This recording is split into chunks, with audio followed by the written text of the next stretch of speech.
Praise the Lord. Praise God. Thank you, Jesus. You may take your seats. And Happy New Year, everyone. Okay, it's the start of the new year. Ang iba wala pa naisahan na oras ang New Year. Reklamo na. Nagambal, grabe ka ng 2026. So, ang bago sa 2025, Lord, hinaya lang ko sa hindi nga tuig. So, kapalo naman ta sa nagkinatabo sa 2025, no? Although hindi siya hinay, pero God is good, no? God was good and God will always be good. Ang importante natakot natin ang 2025 and with flying colors.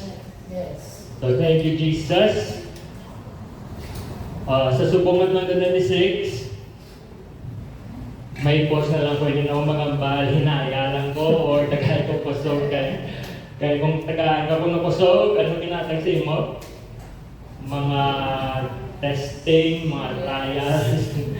So, may post na lang dito. Kaya for sure, mo sa matabo this year sa brown na to is mga cute na nakikita yung tudo sa Diyos, no?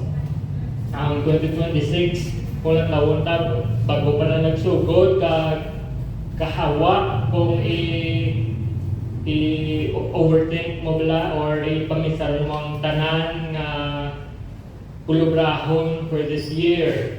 Pero Lord, ikaw na lang bahala sa amon. Amen? Amen. So thank you, Jesus. Kag sa sining ng New Year, may mga New Year's resolution na kamo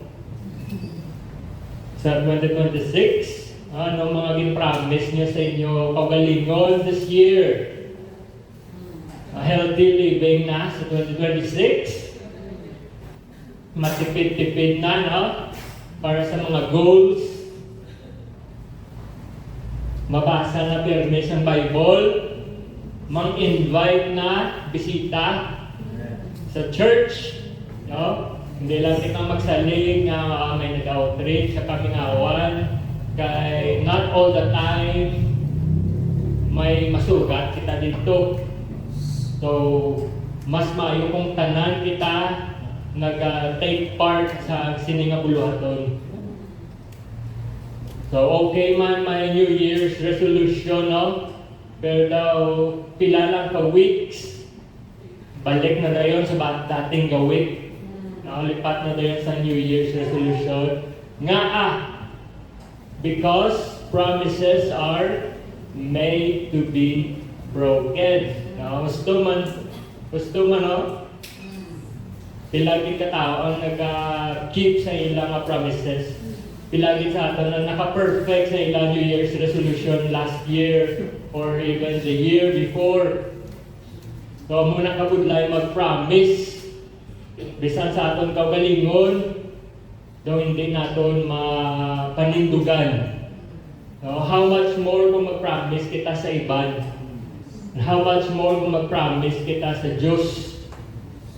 So, si Peter, sa Bible, isa sa mga pinaka-close na disciple ni Jesus.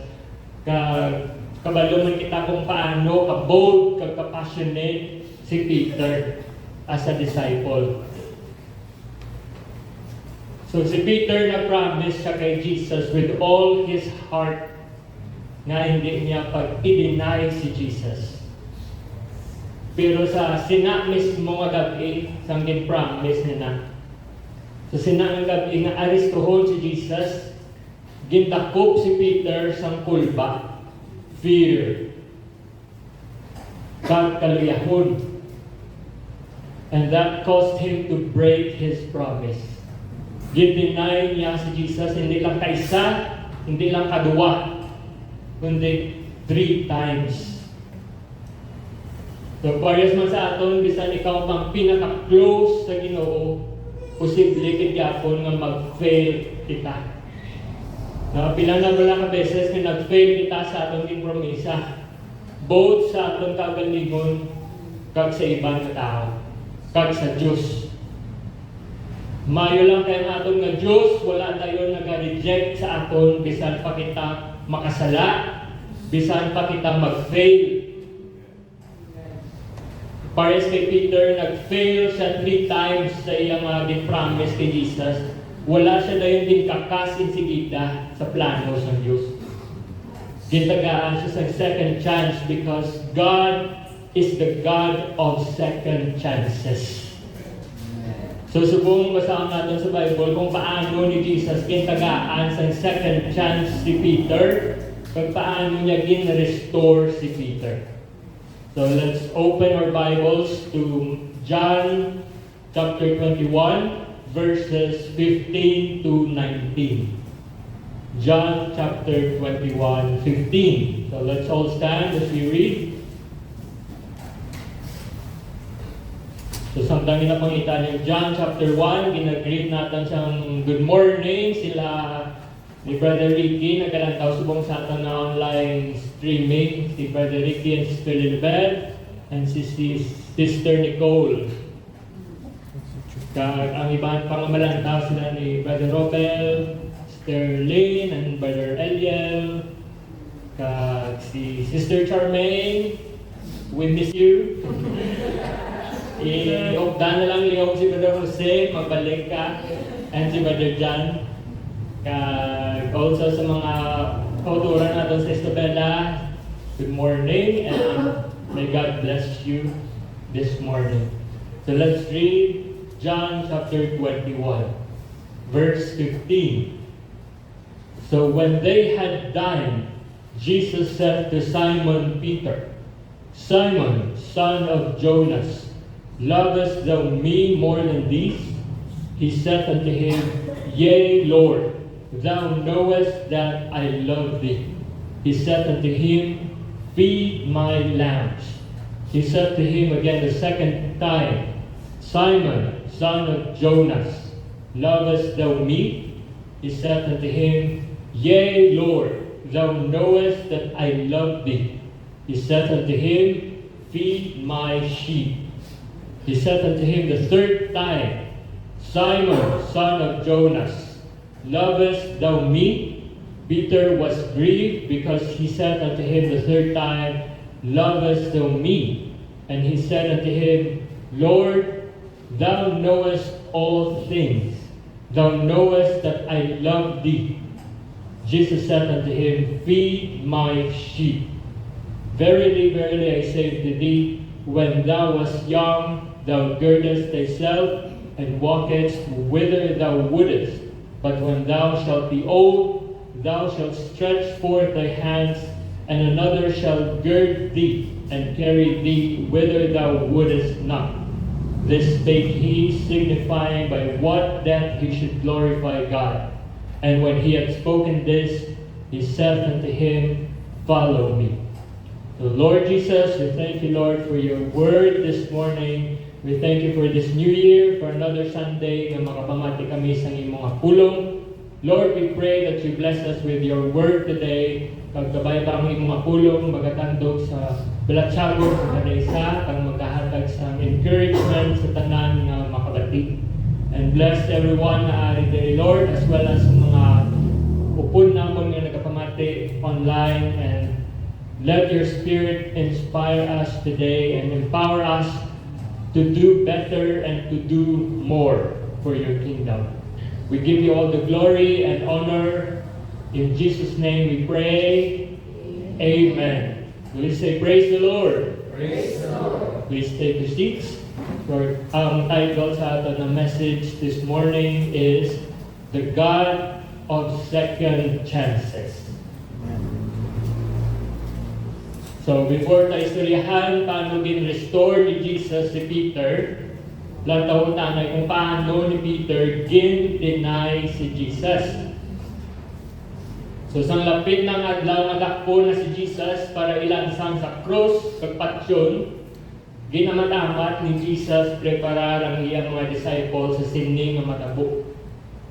Sa Matthew 26:31, Then said Jesus unto them, All ye shall be offended because of me this night, for it is written, I will smite the shepherd, and the sheep of the flock shall be scattered abroad. Sa NIV version, then Jesus told them, this very night you will all fall away on account of me.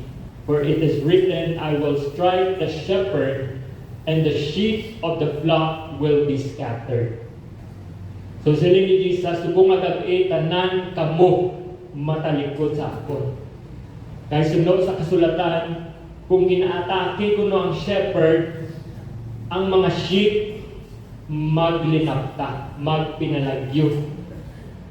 So kita natin ang picture, once ang shepherd ginaatake, ang sheep, ang tendency, mag-talang-talang, mag-nilapta.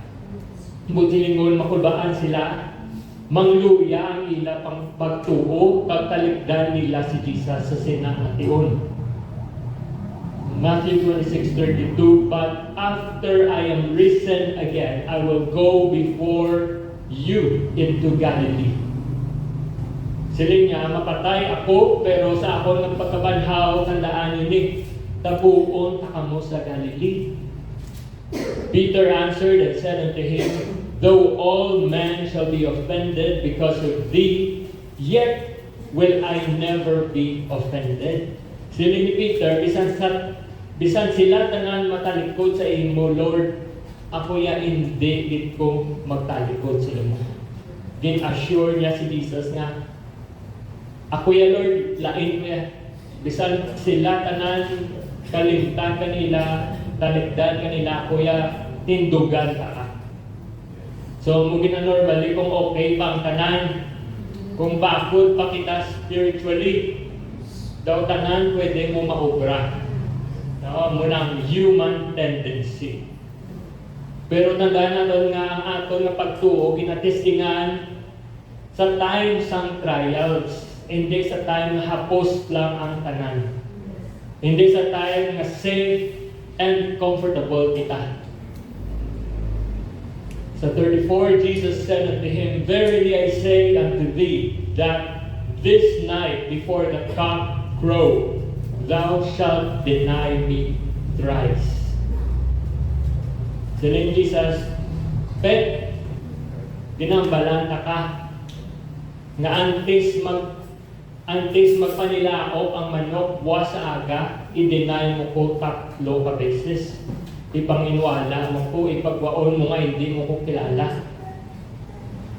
Peter said unto him, though I should die with thee, yet will I not deny thee. Likewise also said all the disciples. So siling niya, bisan mapatay pa ko, Lord, maupod ko yan sa imo. Biskan paksyon pa ko, hindi na kita pag-i-deny. Kagamuman na ginambal sa ibang disciples. And then nagkadto si Jesus sa Gethsemane sa gabi, upo lang niya ang mga disciples para mag-pray. Eh samtang nagkapalapit na ang time nga siya pagkapaksyon, gabatsyag si Jesus ng grabe nga kasubo. Pagkabuka, bilang ara siya sa flesh. The 38, then said he unto them, my soul is exceeding sorrowful, even unto death. Tarry ye here and watch with me. So ginambala niya ang pinaka-close sa iya si Peter, James, and John nga hindi magtulog kag maging alento. Bantayan siya, ubogdan sa pray. Pero anong kinubra nila? Natulugan sila while the prayer meeting. No? Kita nyo, bisan ang pinaka-devoted nga followers, may mga kasawayan man. Si Jesus na ginangupod nila, pasaway pa. Nag-struggle man sila sa time sa pagtilaw. So, samtang ginalagayan sila ni Jesus, sa mutong mata na nagkatulog ka mo, hindi ka mo paulat, bisan pila kadali lang din. Samtang istorya si Jesus nila, dugay-dugay, nag-abot si Judas, upod ang damo-damo ng mga tao, mga chief priests, ng mga leaders, na may mga dala ng mga armas at mga espada para aristohon na si Jesus. Kaya ginbetray na siya ni Judas. So, bisan pa Diyos si Jesus, kag pwede man nato siya katawag sa mga anghel na mag-protect sa iya, nag-submit si Jesus sa plano sa Diyos para matabo ang dapat matabo, para matabo kung ano ang nakabutang sa kasulatan. So, sang gintakop na si Jesus, as expected sa ginhambal niya, kung once sa takiyo ng shepherd, ang sheep maglinapta. Ang tanan nga disciples ni Jesus nagpinalagyo. Sa Matthew 26:56, but all this was done that the scriptures of the prophets might be fulfilled. Then all the disciples forsook him and fled. So, forsake nila si Jesus, kag nagpinalagyo. Tanan sila nagbiya kay Jesus. Ginbayaan nila si Jesus, gaatubang sa mga kontra nga gaisahanon. Ginbayaan nila si Jesus sa time na ginahimu-himuan istorya si Jesus in front of the chief priest and sa mga leaders. Sa time na ginakondemn si Jesus sa mga religious leaders. Sa time na ginayagutak si Jesus, ginbayaan siya nila. O ginaduplaan sa itsura, kung mabasahan na sa Matthew, ginaduplaan siya sa itsura, ginatampa, ginatukol, ginapakdol sa mga ordinaryong mga tao. Si Peter nga nag-promise nga hindi magbiya kay Jesus, nagpalagyo man, palayo-layo. So Matthew 26:58, but Peter followed him afar off unto the high priest's palace, and went in and sat with the servants to see the end. So nagsunod-sunod man si Peter kung diin dala si Jesus, kay curious siya kung ano ang matabo next kay Jesus. Pero wala din siya nagpalapit. Ara lang siya sa layo, nagkapanago, kay ginakulbaan nga basi makilalaan siya of the night sila. Magkapawala si Peter.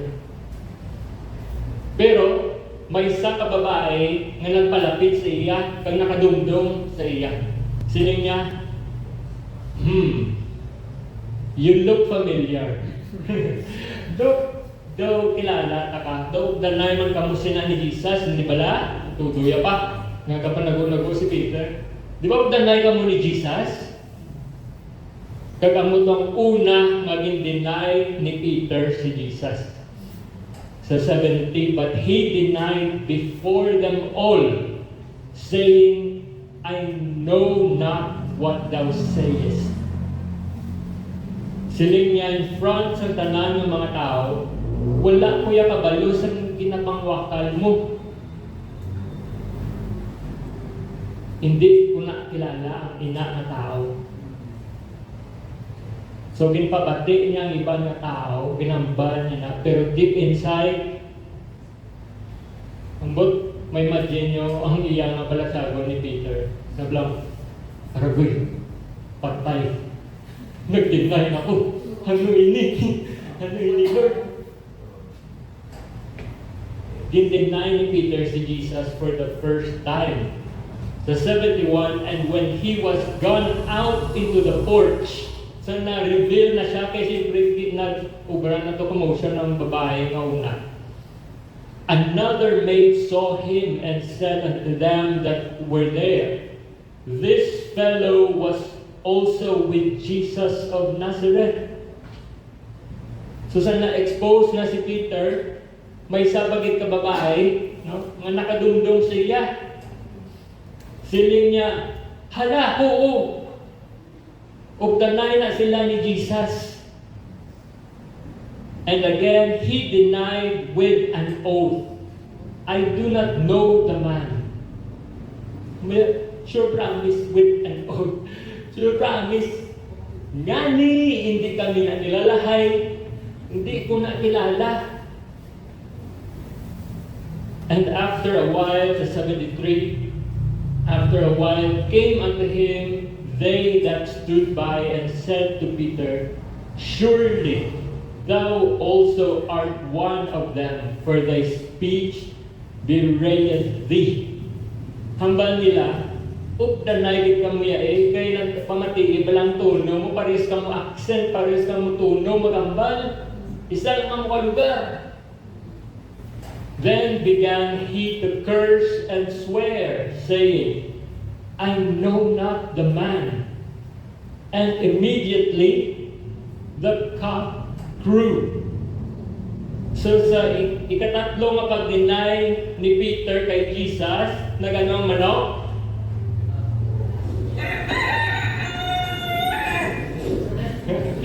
nagpanilaok.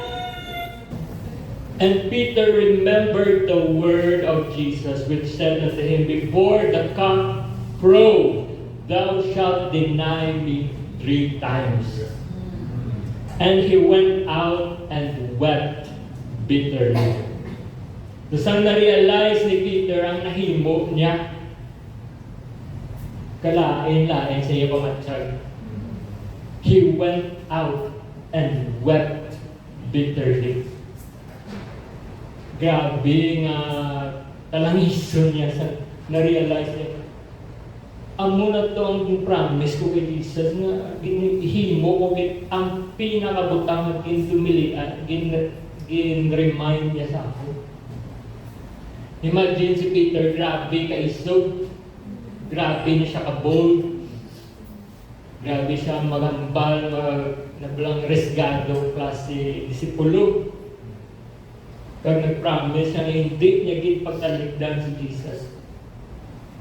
Pero sa time mismo sa trial, sa time na ginatistingan niya ang faith, ang iyang loyalty, dito siya nag-fail. So sa grabe ang kahuya ni Peter, imagine mo tang shame ngayon na patagal. Sang na-realize niya ang iyang actions.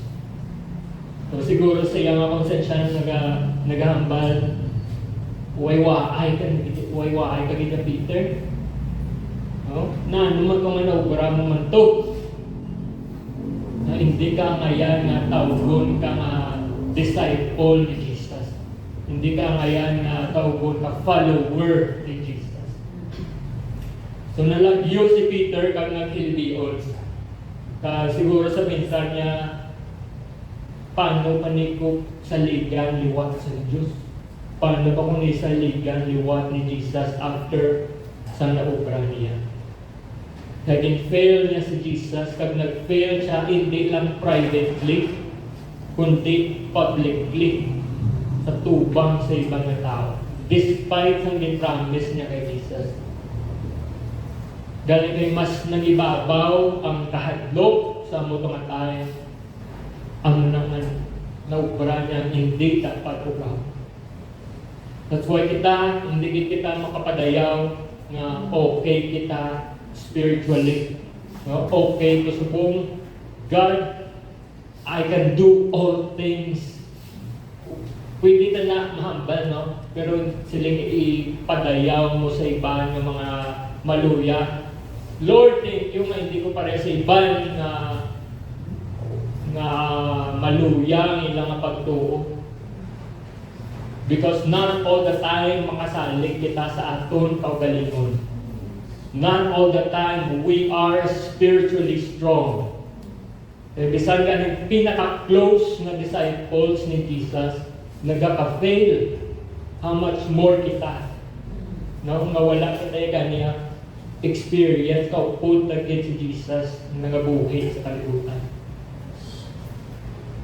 So sa mga nagsunod ng mga inadlaw, gitlansang si Jesus napatay, inlubog, and ang mga disciples naglinapta, ginapulbaan para sa ilang mga kabuhi. At si Peter nagbalik sa iyang trabaho, dating trabaho ang pagpangisda. So samtang nagpangisda si Peter, upod kay Thomas and Nathanael, kag ibang pang disciples sa Sea of Galilee, wala sila nag-expect na dito magpakita si Jesus sa ila. Pag nagpakita si Jesus sa ila, without condemnation, but with love. So sanggab ang nagapangisda sila sa ilabaruto, wala din sila may nakuha nga isda. Pero sa pagka next day, pagka next morning, nagatindo kuno si Jesus sa kilid sa baybay. Pero sa una wala sa nila nakilalaan sa mga disciples. Di pa mangkot sila ni Jesus, kumusta ang inyong pagpangisda? May natakop ka mo? Sabi nila, hi, why did?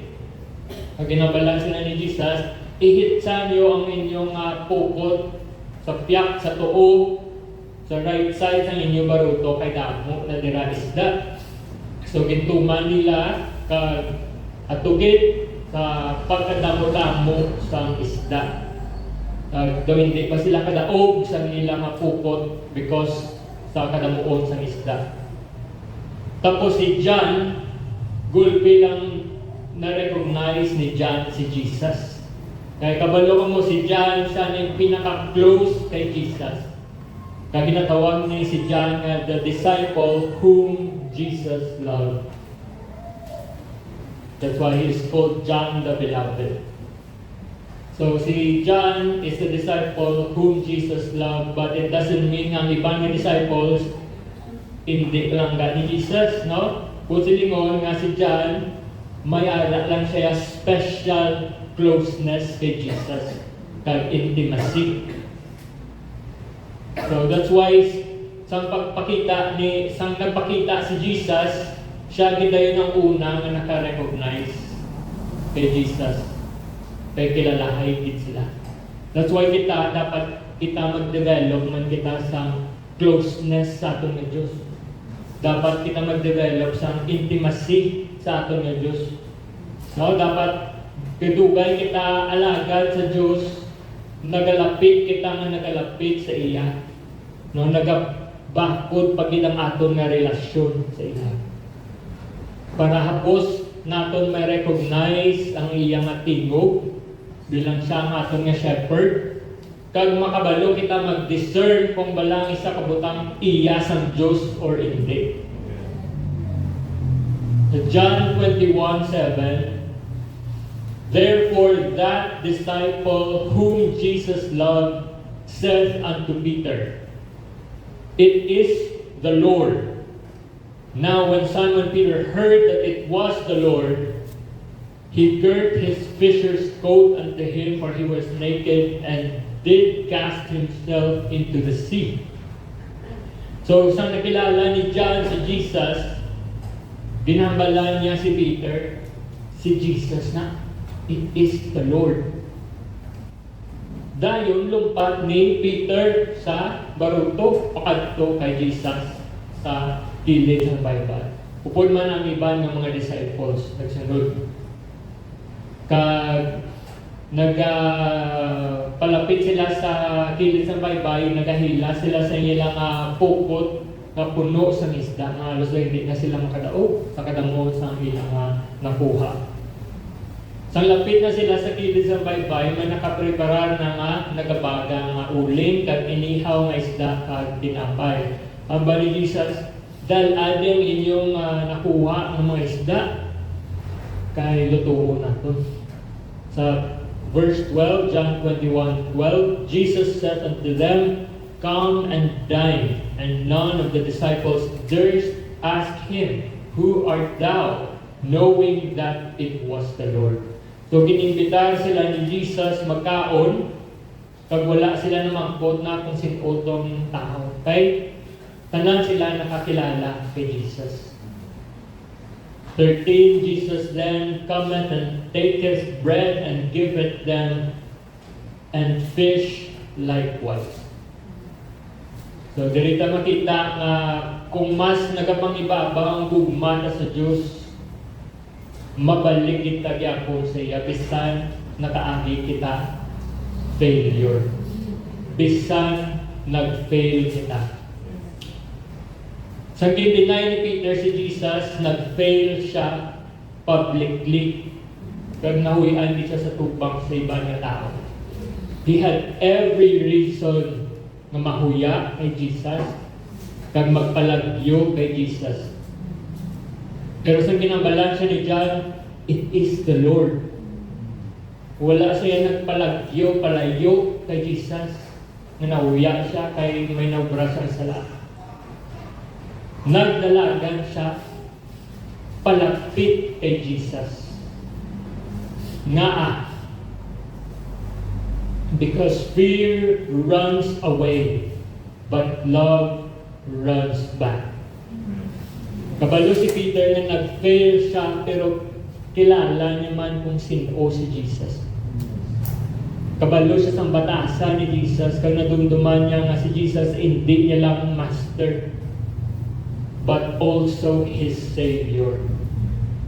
Kag si Jesus, napuno sa kaluoy, kag sang grasya. That's why bisan may guilt siya sa iyang heart, mas nagapangibabaw ang iyang gugma para kay Jesus. Amo na ginatawag na true love. Because true love doesn't mean we never fail. So it means nga bisan mag-fail kita, may gusto kita gyapon magbalik sa iya.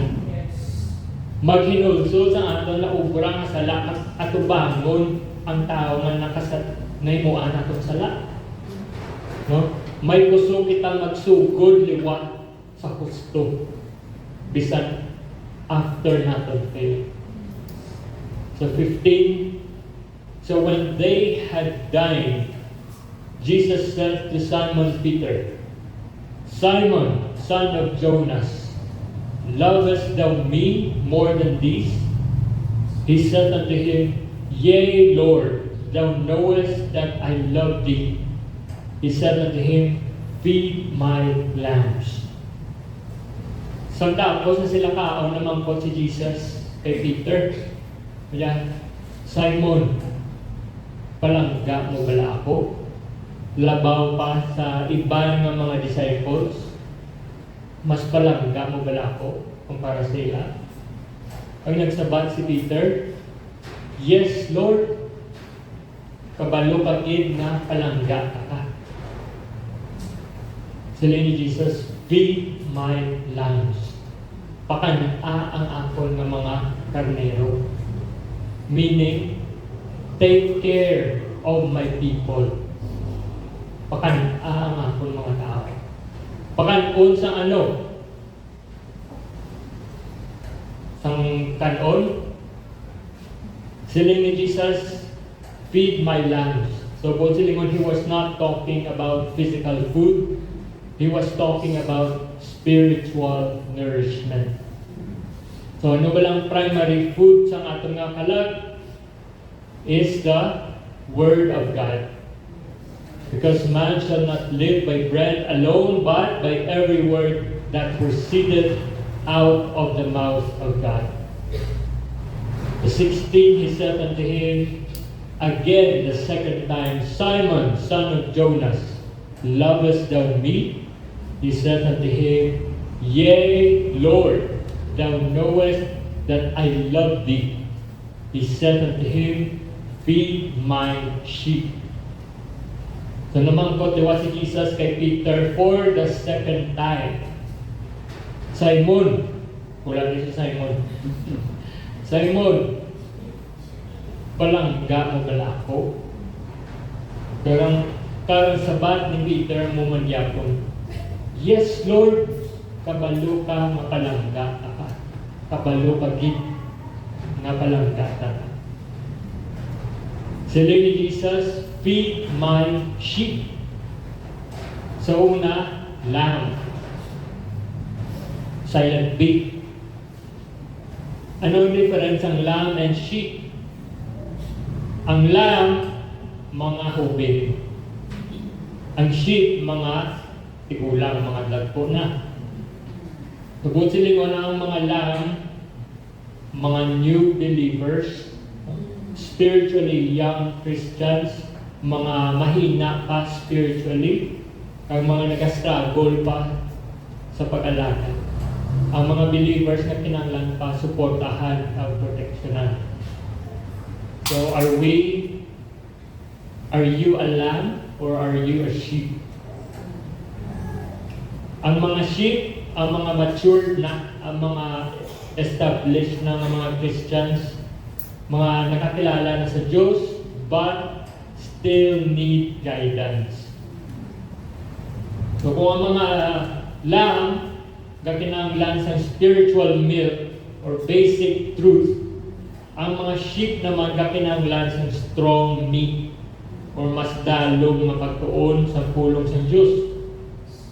So verse 17, He says unto him the third time, Simon, son of Jonas, lovest thou me? Peter was grieved because he said unto him the third time, lovest thou me? And he said unto him, Lord, thou knowest all things. Thou knowest that I love thee. Jesus said unto him, feed my sheep. Sa ikatatlo ka beses na mangkot liwat si Jesus, Simon palangga ng balako. Kag dito nagabatsyag na si Peter. Kay katatlo na siya kamangkoto ni Jesus on the same question. Ang bala, Lord, kabalo pagdid na balaan mo ang tanan. Kabalo pagdid nga palangga ka. God, for the third time, sabat ni Jesus niya, feed my sheep. So nga tatlo ka beses ni Jesus kin pamangkot si Peter. Kagkatatlo ka beses man siya ginihambala ni Jesus, feed my sheep. Nga kay katatlo man ka beses ni Peter gin-deny si Jesus. That's why every time ginapamangkot siya ni Jesus, palangga mo ko Peter. Hindi ito para pakawian si Peter. It was for him na ma-heal siya ni Jesus. Every time magsabat si Peter nga, yes Lord, palangga ka. Gina-allow siya ni Jesus na i-confess niya ang iyang pagpalangga with His words. Kaangay sa pag-deny niya kay Jesus with His words. But every time ginabalan siya ni Jesus to feed my sheep or to feed my lamb, it was His way of saying, ginabalik ko ang akong pagsalig sa imo, Peter. Saligan sa kaliwat sa akon ng mga tao. Kita natin ang beauty sa ginobra ni Jesus. So kung kita siguro nga gin-betray ka sa friend mo, tapos nagkita ay ka muliwat, ambot lang kung ang ibang sa aton manapak pa, no? Siya na hindi na mo na magtulog siya. Bisang tulog na hindi ka na magtulog. Pero si Jesus siya, wala niya gin-ignore si Peter. Wala niya man gin-saway si Peter in public. Wala niya gin-pakawian si Peter. Na Peter kinanglan mo na mag-public apology ha. Kay gin-pakawian mo ko in public. Jesus came to restore and not to condemn. You see, ang Diyos wala lang nagapatawad sa aton. Wala niya lang ginapanas ang aton ng mga sala, ang aton ng mga failures. He restores. Pag ginatagaan niya kita purpose liwat. Ginatagaan niya kita rason para magsugod liwat. So verse 18, Verily, verily, I say unto thee, when thou wast young, thou girdest thyself and walkest whither thou wouldest. But when thou shalt be old, thou shalt stretch forth thy hands, and another shall gird thee and carry thee whither thou wouldest not. This spake he, signifying by what death he should glorify God. And when he had spoken this, he said unto him, Follow me. So, ang bali ni Jesus kay Peter, sa hubin ka pa, pwede ka pa kapagusto sa iyong mga kabuhi. Pero kung tigulang ka na, someone else will guide you. Kag makakadto ka sa mga lugar na hindi mo gusto. Kag mag-aatubang ka sa mga kabudlayan. And you'll even die because of your faith. Pero tanan maghahatag glory sa Diyos. Kang last niya ginambal kay Peter is follow me. After sa tanan nga natabo, after sa pag-deny ni Peter kay Jesus 3 times, gintulog siya ni Jesus kag ginambalan, Peter, follow me. Wala siya nangambal kay Peter, Peter, you failed. You are not worthy. Instead, ang amba niya, follow me. Sundod ka sa akin. Kaya may ipaubra ko sa inyo. May purpose ka na ihatag ko sa inyo kabuhi. So, muna ang Diyos na ginaalagad natin, a God of restoration. A God of second chances. Bisan pila pa ka beses kita mag-fail, ang iyang agugma wala kakaubos. Ang iyang agrasya wala kakaubos. His mercy is new every morning. So bisan nawian si Peter because he failed and he had all the reasons na magpuntat o magpalayo kay Jesus. Pero ano ginagawa ni Peter? He chose to follow Jesus once again. He didn't let past failures define him. Wala niya ginalaw nga, amo na lang dito ang iyang maging kapalaran. Wala niya ginalaw nga ang fear mag-control sa iya.